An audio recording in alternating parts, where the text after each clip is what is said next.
Assalamualaikum warahmatullahi wabarakatuh. Di zaman serba digital ini, kita semua terjebak dalam obsesi untuk terus menambah lebih banyak pengikut, lebih banyak pencapaian, lebih banyak harta. Kita seakan berlari dalam perlombaan yang tidak ada habisnya.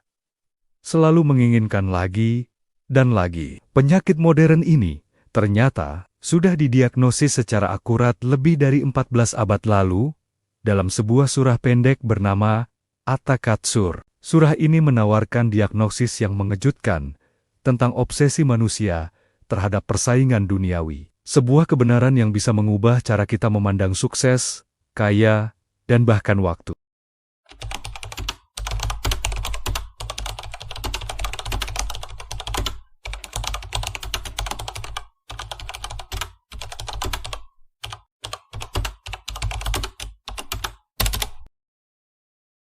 Mari kita bedah makna ayat per ayat, berdasarkan sumber tafsir Al-Kabir. Surah ini dibuka dengan ayat Al-Hakumut Takasur, yang artinya bermegah-megahan telah melalaikan kamu. Kata Al-Hakum berarti menyibukkan atau memalingkan. Apa yang memalingkan kita? At-Takasur, yaitu sibuk berlomba-lomba dalam bonok-baniokon harta, anak, pengikut, dan kekuasaan. Kesibukan inilah yang membuat kita lupa pada tujuan utama hidup, yaitu beribadah kepada Allah dan mempersiapkan bekal untuk akhirat. Lalu, sampai kapan kelalaian ini berlangsung? Ayat kedua menjawab, Hatta zurtumul makabir, sampai kamu masuk ke dalam kubur. Artinya, perlombaan duniawi ini baru berhenti saat ajal menjemput. Menariknya, Allah menggunakan kata zurtum, yang artinya berziarah. Ini adalah isyarat indah, bahwa kubur dan dunia ini hanyalah tempat singgah. Sementara, bukan tujuan akhir. Kita semua adalah peziarah yang sedang dalam perjalanan menuju keabadian. Selanjutnya, Allah memberikan peringatan keras dalam ayat ketiga dan keempat. Kala saufata lamun, sumakala saufata lamun. Sekali-kali tidak, kelak kamu akan mengetahui. Kemudian sekali-kali tidak, kelak kamu akan mengetahui. Kata kala adalah sanggahan tegas. Seolah-olah Allah berkata, hentikan perlombaan sia-sia itu. Pengulangan kalimat kelak kamu akan mengetahui adalah penekanan bahwa kita pasti akan sadar akan akibat perbuatan ini, yaitu saat kita melihat dahsyatnya api neraka. Lalu apa akar masalah dari kelalaian ini? Ayat kelima menjelaskannya. Kalalo talamuna ilmal yakin. Sekali-kali tidak, sekiranya kamu mengetahui dengan pengetahuan yang meyakinkan. Inilah kuncinya. Lemahnya keyakinan. Jika kita benar-benar yakin, seyakin-yakinnya tentang adanya hari pembalasan, kita tidak akan mungkin menukar akhirat yang abadi dengan kemegahan dunia yang fana. Keyakinan level pertama ini disebut ilmal yakin, yaitu keyakinan yang lahir dari ilmu dan pemahaman. Kemudian, Allah menggambarkan konsekuensi nyata dari kelalaian itu. Ayat ke-6, La tarawunnal jahim, niscaya kamu benar-benar akan melihat neraka jahim. Ini bukan lagi sekadar pengetahuan, tapi sebuah kepastian. Mereka yang terlena oleh dunia pasti akan diperlihatkan neraka jahim. Penegasan ini diulang lagi di ayat ke-7. Summala tarawun naha ainal yakin. Kemudian, kamu benar-benar akan melihatnya dengan penglihatan yang meyakinkan.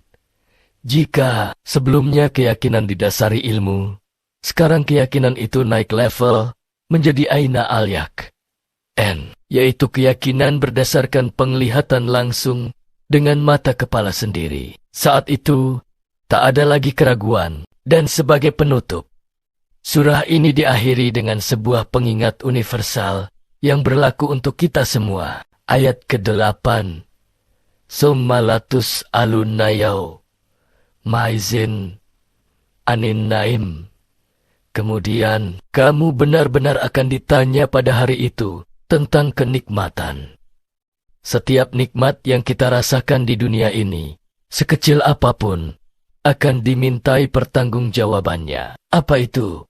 Ana, atau kenikmatan. Para ulama menafsirkannya secara luas, mencakup nikmat kesehatan, waktu luang, keamanan, makanan, minuman, hingga tempat tinggal. Pertanyaannya adalah, sudahkah kita menggunakan semua nikmat itu untuk taat kepadanya?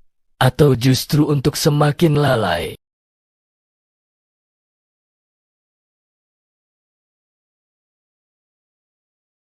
Kebenaran pertama, At-Takatsur bukan sekadar tentang harta, tapi tentang kesombongan dalam berlomba menambah segalanya. Banyak yang mengira surah ini hanya soal menumpuk uang. Padahal, konsepnya jauh lebih luas. Ia merujuk pada kebanggaan dan persaingan dalam menambah apapun yang dianggap bernilai di mata dunia. Surah ini membuka mata kita bahwa perlombaan yang melalaikan ini mencakup persaingan dalam harta, anak-anak, pengikut, bahkan jumlah keluarga atau leluhur. Kata Al-Kum di ayat pertama punya arti telah menyibukkanmu. Ini bukan gangguan biasa, tapi gambaran tragis tentang seseorang yang menghabiskan seluruh umurnya untuk menumpuk hal-hal duniawi. Sebuah kesibukan total yang memalingkannya dari jalan Allah.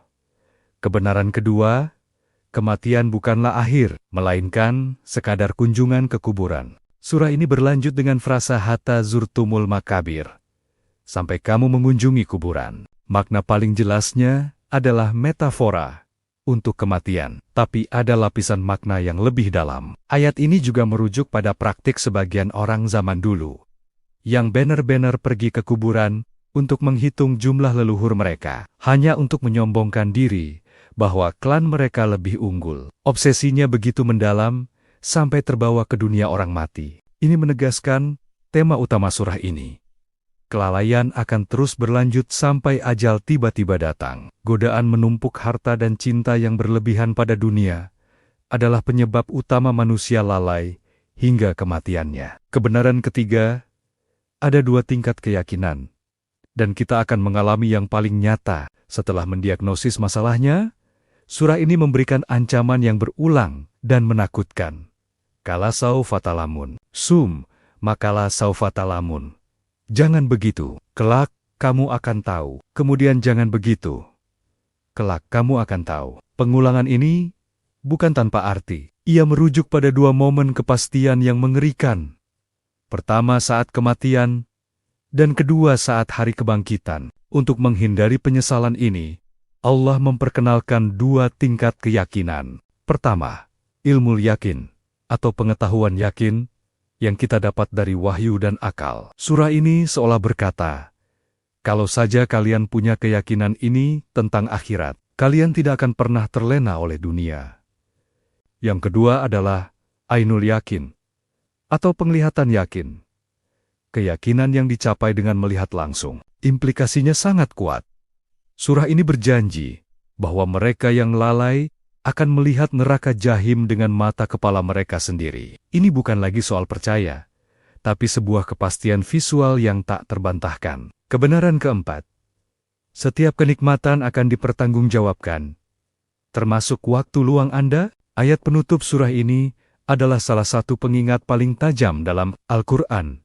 Sumalatus alun nayau, ma'izin anin, naim. Kemudian kamu pasti akan ditanya pada hari itu tentang kenikmatan. Konsep anim di sini mencakup segala sesuatu yang sering kita anggap remeh. Pertanggungjawabannya bukan hanya untuk kekayaan dan jabatan, tapi untuk semua nikmat, kesehatan yang kita abaikan, waktu luang yang kita sia-siakan, bahkan seteguk air, sesuap makanan, dan atap yang menaungi kita. Bagi orang kafir yang menikmati nikmat Allah tapi mengingkarinya, pertanyaan itu bersifat mencela. Namun, bagi orang mukmin yang bersyukur, pertanyaan itu bisa menjadi bentuk kemuliaan. Surah At-Takatsur melukiskan gambaran manusia modern dengan sangat akurat. Kita seperti pelari maraton yang sibuk bersaing memperebutkan botol air di sepanjang lintasan. Kita berdesakan, melupakan jalur lurus, hanya untuk menumpuk lebih banyak simbol duniawi. Sampai akhirnya kita jatuh kelelahan di pinggir jalan, tanpa pernah fokus pada garis finish yang abadi. Surah ini memaksa kita untuk berhenti sejenak dan merenung. Jika setiap detik kesehatan dan setiap momen waktu luang kita adalah nikmat yang akan dipertanyakan, sudahkah kita mempersiapkan jawabannya? Terima kasih sudah menonton, semoga bermanfaat. Jangan lupa subscribe untuk konten lainnya. Wassalamualaikum warahmatullahi wabarakatuh.